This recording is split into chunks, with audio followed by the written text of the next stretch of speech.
Long before the three tenors sang amidst the ancient ruins of the baths of Caracalla at Rome, or Il Divo sang the breathtakingly beautiful Amazing Grace in the Colosseum at Pula in Croatia, the correlation between music and architecture existed in many different ancient societies and cultures.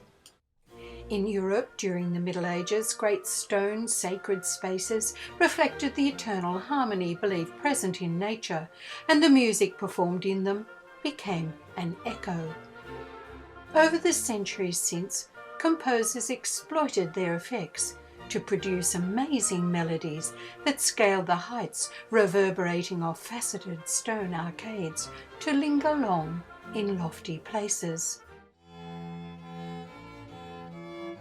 The rise of humanism in Europe and England from the 15th to the 17th centuries meant that humankind abstained from the medieval longing for what may lay beyond and set about reinstating a love of life in the here and now, one formerly cherished by the ancients. Marvellous music united all this virtuoso era produced with great splendour and mechanical ingenuity, and it was out of a festive courtly entertainment, the English masque, that traditions surrounding the English theatre, the opera and the ballet evolved. English architect Inigo Jones, baptised 1573 to 1652, was master of decorations and machinery for the masques held at the courts of Elizabeth I and her successor James I. Jones' collaboration with Ben Jonson, one of the era's greatest authors, was a spectacular success, and they produced many masques together, most by royal command. A great deal of fun was had by all, simply because composers of this period were very able at their art.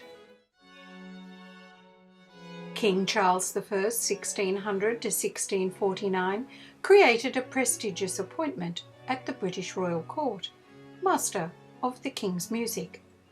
It was only bestowed on exceptional composers, and despite the fact Charles lost his head quite literally, subsequent rulers since have ensured the award was carried on through to the present Master of the Queen's Music, Peter Maxwell Davies. Composer Henry Purcell, 1659 to 1695, at 6 years of age, was placed under the guardianship of his influential uncle when his father died. He became a chorister in His Majesty's chapel until his voice broke, aged 14. Made assistant to the keeper of the King's Wind instruments, he was 18 years of age when he was appointed organist at Westminster Abbey.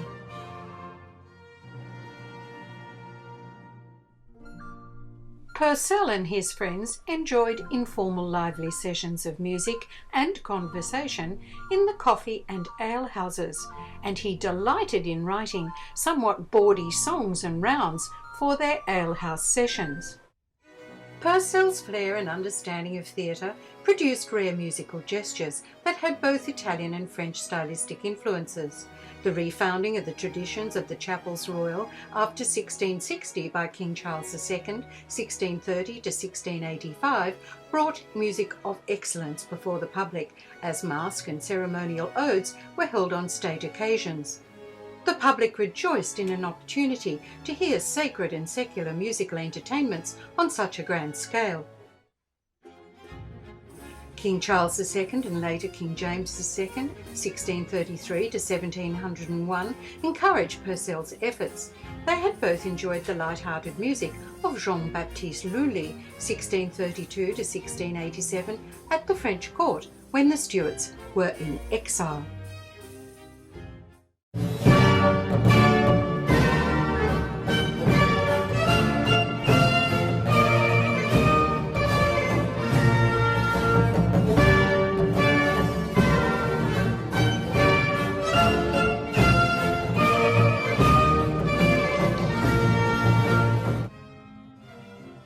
Lully's works make many people leap to their feet in sheer joy at their virtuosity, In France, he became a model for French composers of the Baroque style of music, as did Purcell in England. The Fairy Queen by Henry Purcell was a masque composed 3 years before his tragic death, aged 35. The delicate dance of the Chinese man and the Chinese woman reveals the lilting grace of his music. The libretto for the Fairy Queen was an anonymous adaptation of Will Shakespeare's wedding comedy A Midsummer Night's Dream, and it delighted audiences then as it still does now. The score was lost following his death until the early 20th century, when a copy was discovered. Today it features among a rich legacy of sacred and secular works that includes his one great opera, which graces English musical history, Dido and Aeneas. Composer, organist and harpsichordist François Legrand Couperin, 1668 to 1733, is considered by many the father of French keyboard music. His sacred or secular pieces are effortlessly elegant. They seem to echo musically the sentiments of the French painter Antoine Watteau, 1684 to 1721. His fête gallants, fashionable quasi-pastoral idyllic scenes populated by people in court dress, are like Couperin's music, witty, delicate, poetic and delightfully decorative. Both the music and the art are meant to charm, to entertain and to move without tears and violent passions, gently exploring the depths of the spirit and soul. During the 18th century in Europe, marvellous music would sweep all before it as contemporary composers strove to produce works that exuded noble simplicity and quiet greatness, qualities that enlightened men and women were seeking to gather unto themselves.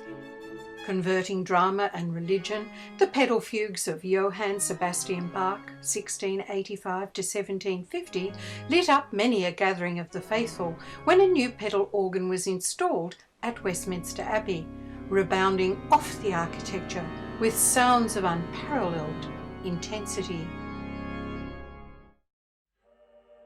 A union of poetical and musical creative ability is not often found or accomplished. It abounded in youthful composer Wolfgang Amadeus Mozart, 1756 to 1791. He found it was also present in a piece of music that he encountered, a choir singing. Already a virtuoso himself in 1770, on his first visit to Italy when he was only 14, Mozart was invited to attend a service in the Sistine Chapel at the Vatican in Rome. He was entirely enthralled as he listened to a sublime setting of Psalm 51, composed by Italian composer Gregorio Allegri, probably in the 1630s. Allegri's Miserere was a piece of music considered by the Church to be so sublime that it was far too dangerous for ordinary ears to hear, so they had kept it a secret. Mozart, being the genius he was, committed the whole breathtaking piece to memory and later wrote it down for posterity. Without his diligence in this regard, it would have been lost for all time. Alleluia, Mozart! Life certainly seems to go well and without very much effort when it is filled with glorious early music that resonates.